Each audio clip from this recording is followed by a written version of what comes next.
E aí, meus queridos e minhas queridas, tudo bem? Eu espero que sim, que vocês estejam se cuidando das pessoas próximas e aproveitando para dar uma estudada nesses materiais aí que a gente está mandando, certo? Então vamos lá para mais um materialzinho que eu preparei para vocês. Bom, pessoal, hoje a gente vai falar um pouquinho sobre crescimento populacional e as pirâmides etárias, certo?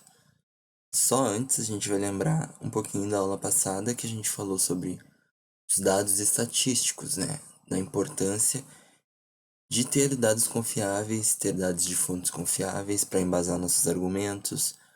Os dados servem para muitas coisas, para formular políticas públicas, uma série de questões muito importantes para a vida das populações.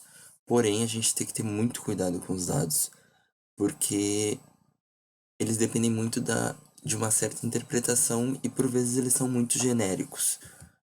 Por exemplo, eu trouxe esse mapa no material da semana passada para vocês, que é da expectativa de vida em determinadas regiões de Porto Alegre. E esse mapa, se a gente notar bem, ele apresenta uma grande discrepância, ó.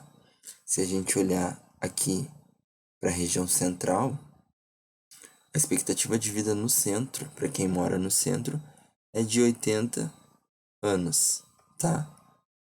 Uma das melhores, segundo o que tá aqui. Já a expectativa de vida para quem mora aqui na Restinga, ela cai para cerca de 73 anos, quase 10 anos a menos se espera que uma pessoa que mora na Restinga viva, em comparação com uma pessoa que mora no centro. Então, se a gente olhar esses dados, eles já são bem alarmantes, bem preocupantes, né? Porque se a gente parar pra pensar, nossa, 10 anos de vida a menos só por morar num bairro, certo? Mas esses dados ainda estão escondendo muita coisa. Quem são as pessoas que estão puxando essa média para baixo? Vocês já pararam pra pensar nisso? Não são todas as pessoas. São alguns determinados grupos de pessoas. Então a gente tem que pensar o que, que também está por trás dos dados, porque eles aparecendo ali, eles parecem muito genéricos. Parece que não tem diferença de cor, não tem diferença de idade, não tem diferença de gênero, não tem diferença de orientação sexual. E por trás disso aqui tem bastante dessas diferenças, tá? Então a gente tem que ter cuidado com os dados também. Agora a gente vai falar um pouquinho de crescimento vegetativo, também conhecido como crescimento natural, que é, aqui tá a fórmula, taxa de natalidade menos a taxa de mortalidade, ela vai nos dar o crescimento vegetativo, quanto a nossa população cresce ou não cresce, né? Se morrer mais gente do que nascer, ela não vai crescer. Se nascer mais gente do que morrer, ela vai crescer, certo? Segundo uma teoria bem famosa chamada teoria das fases do crescimento vegetativo, existem basicamente três fases, certo? Para que isso ocorra. Essa teoria também é conhecida como teoria da transição demográfica. E aqui estão essas três fases representadas nesse gráfico. Essa linha azul, ela representa a taxa de natalidade, certo? A linha vermelha, ela está representando a taxa de mortalidade, beleza? Enquanto que essa área em verde, ela representa o crescimento vegetativo. A linha horizontal está representando aqui o tempo, tá? E a linha vertical, quantidade. Quanto maior, quanto mais para cima, maior, certo? Então, segundo essa teoria que é baseada, a gente tem que falar que ela é baseada nos países europeus, certo? Que passaram por um processo meio que parecido. Não quer dizer que todos os países vão passar por isso, tá?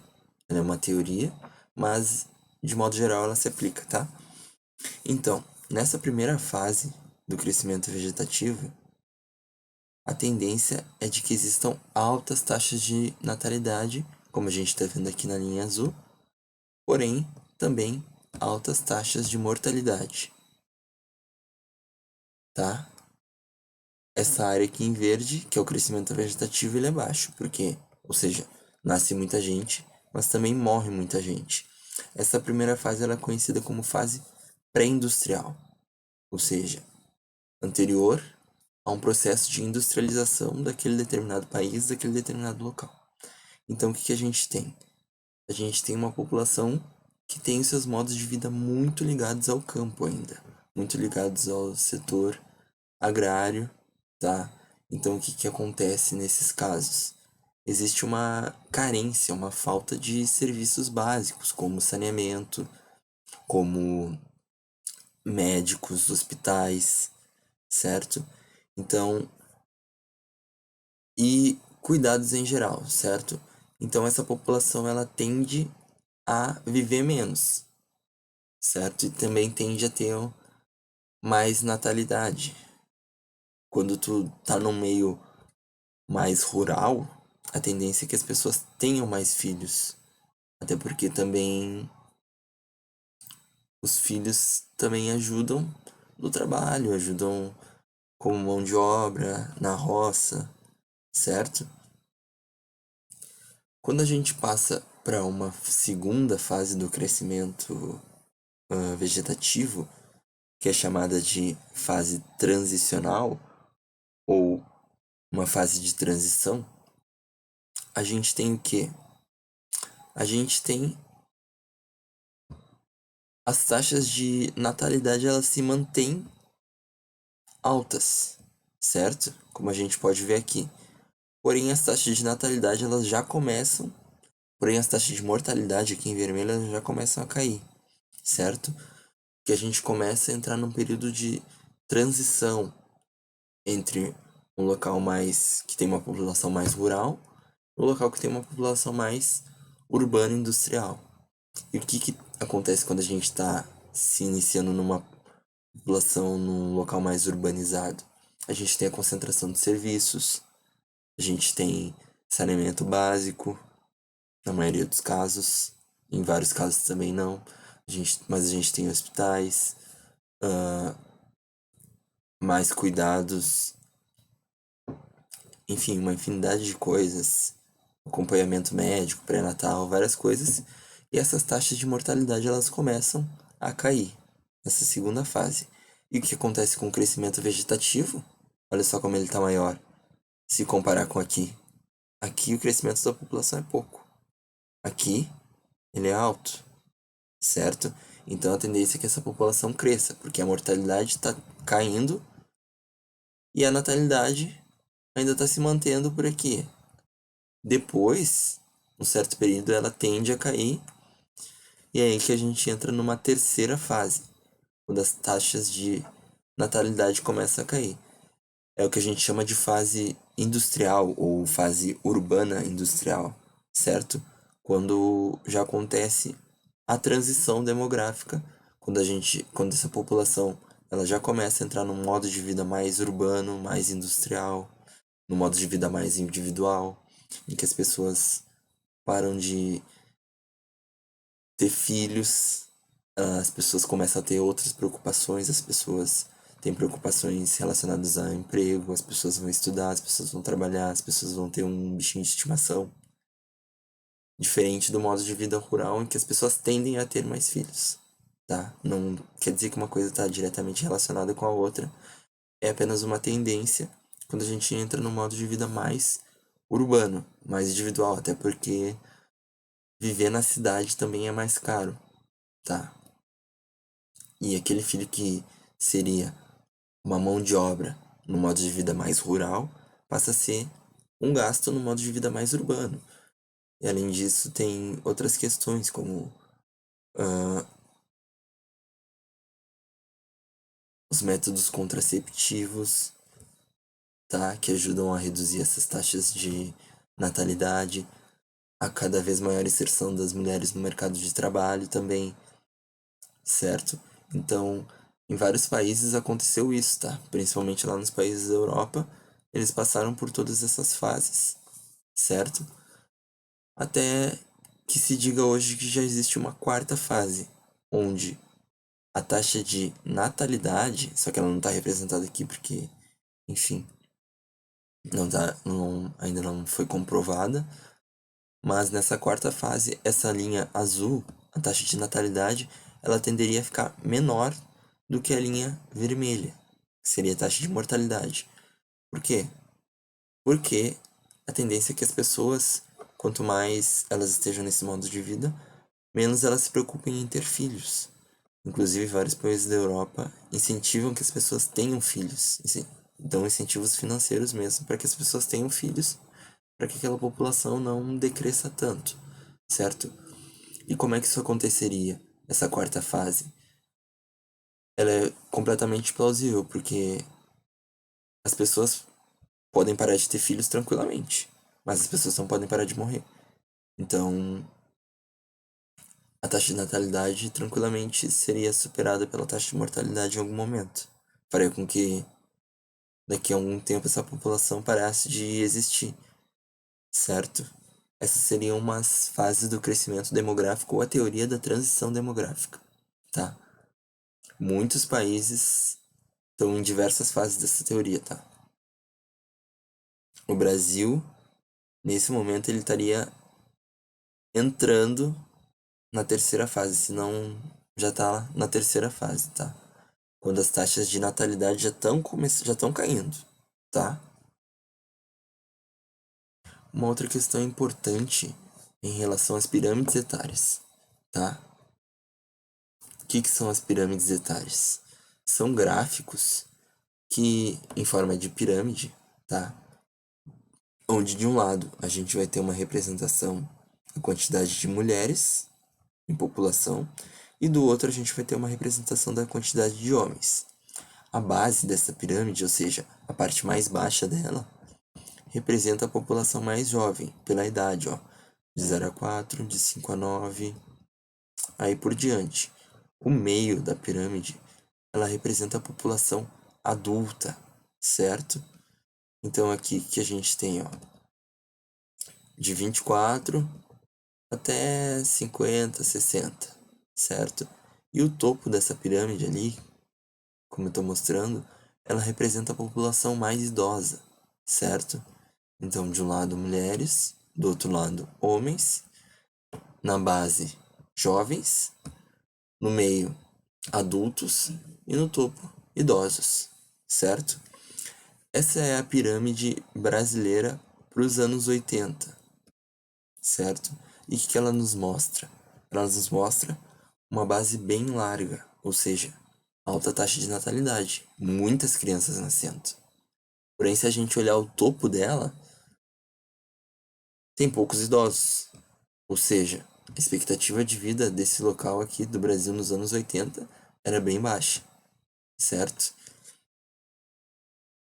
O que mais que isso representa? Alta taxa de mortalidade também, certo? Falta de serviços básicos, certo? Diversas coisas a gente pode imaginar a partir da análise dessas pirâmides. Essa segunda pirâmide aqui é a pirâmide brasileira do ano de 2017. Olha só, como a base já se estreitou um pouquinho, ela não está mais tão larga. Ou seja, a taxa de natalidade ela está reduzindo, certo? Ela está ficando menor. Beleza? Olha como o lado das mulheres está muito mais representativo que o lado dos homens. A população feminina também está muito maior do que a população masculina. O meio dela, ó, o meio já deu uma arredondada. Vocês vejam que os jovens que estavam aqui em 1980, certo? 80, 30 anos até 2017. Eles já estão por aqui, ó. Estão vendo? Quem tava aqui, tá aqui agora. Já são adultos. E o que é importante nisso aqui? As pessoas que estão na fase adulta, que estão no meio da pirâmide, elas são a força produtiva do país. São as pessoas que vão trabalhar, são as pessoas que vão gerar renda, esse tipo de coisa, tá? Então, é muito importante que um país tenha uma população ativa economicamente, tá? Que gere renda, que trabalhe, que produza. E aqui a gente observa o topo dela que já deu uma largada, certo? Só olhando a gente pode dizer que esse país já melhorou suas condições, que a população já tem uma expectativa de vida melhor, reduziu a natalidade, então aqui já entramos num modo de vida mais urbano, certo? Se comparado com aqui, tem melhores índices de vários indicadores de melhora das condições de vida, certo? E essa estimativa que essa terceira pirâmide, que já nem é mais uma pirâmide, parece uma pirâmide invertida, um peão, é uma estimativa para 2050 da população brasileira. Então o que a gente tem aqui, ó? A tendência é que ela fique muito estreita. Olha lá, ó. Poucos jovens, pouquíssimos jovens, baixas taxas de natalidade. O meio também tá um pouco menor se tu comparar com o topo, tá? Então, taxas de mortalidade também caíram, a expectativa de vida dessa população aumentou. Olha como tá maior se a gente comparar como tem mais idosos do que aqui, certo? Então, essa questão aqui pode causar alguns problemas, principalmente problemas relacionados à previdência, certo? Quando tu tem poucas pessoas em idade ativa para produzir, e tu tem muitas pessoas em idade avançada que já não trabalham, enfim, certo? Essa é uma estimativa para o Brasil. Agora vamos olhar essa pirâmide aqui de 2006. Desse lado aqui a gente tem a pirâmide da África, do continente africano, e essa aqui a gente tem a pirâmide do continente europeu, certo? Olha essa diferença, ó. Na pirâmide africana, ela é uma pirâmide jovem ainda, ó. A base cheia de jovens, alguns adultos e pouquíssimos idosos no topo. Já a pirâmide europeia, olha só, pouquíssimos jovens, alguns adultos e mais idosos. A gente tem que pensar que isso é 2006, certo? A gente está em 2020. Eu não vou saber fazer direito essa conta, mas são mais ou menos uns 14 anos, tá? São 14 anos. Então, quem tava aqui já tá por aqui, certo? Na pirâmide. E quem tava aqui já tá por aqui. Então, essa quantidade de idosos já aumentou, certo? Isso é um reflexo daquilo que a gente estava falando da teoria da transição demográfica ou da teoria do crescimento vegetativo, certo? Das fases do crescimento vegetativo. Então, a Europa já vive há bastante tempo num modo de vida mais urbano, mais onde as pessoas têm um modo de vida mais individual, as pessoas vão fazer faculdade, vão estudar, para depois, quem sabe, pensar em ter filhos, certo? Enquanto que ali em vários países da África ainda não. As pessoas ainda vivem num modo de vida mais rural, certo? As atividades econômicas, as atividades das pessoas ainda estão muito ligadas com o campo, certo? Então, essas coisas a gente tem que se atentar. E daí, falando ainda em estimativas de população por continente, devido a todos esses fatores, a gente vê que a África está aqui em vermelho, continente africano, Ásia, essa curva em azul, Europa, essa curva amarela, América do Norte, essa curva verde, Oceania, essa curva azul, e ALC, que deve ser América Latina e Central, deve ser isso que tá dizendo aqui, eu tô chutando. Essa curva em azul turquesa, talvez, não sei. Enfim, como a gente vê, partindo de 1950, 2010, 2020, ó, o ano que a gente tá, e uma estimativa até 2100. Olha, ó, qual é o país, qual é o continente, aliás, que aqui estão sendo representados somente continentes, ó. Continente asiático, que hoje tem a maior população do mundo, muito puxada por China e Índia, como a gente viu, a tendência é que cresça, mas cresça um pouco e depois de um tempo ela se estagne. Qual é o continente que tem a maior tendência de crescimento? É o continente africano. Pela possibilidade de daqui a algum tempo ainda estar entrando nessa segunda fase do crescimento vegetativo, certo? Se industrializando, entrando num modo de vida mais urbano, reduzindo as taxas de mortalidade e, consequentemente, aumentando o crescimento vegetativo, certo? E a tendência para os outros continentes, tanto a Europa, América do Norte, América do Sul, América Latina e América Central, é se estagnar a reduzir, tá? A decair, certo? Então por hoje era isso. Até mais.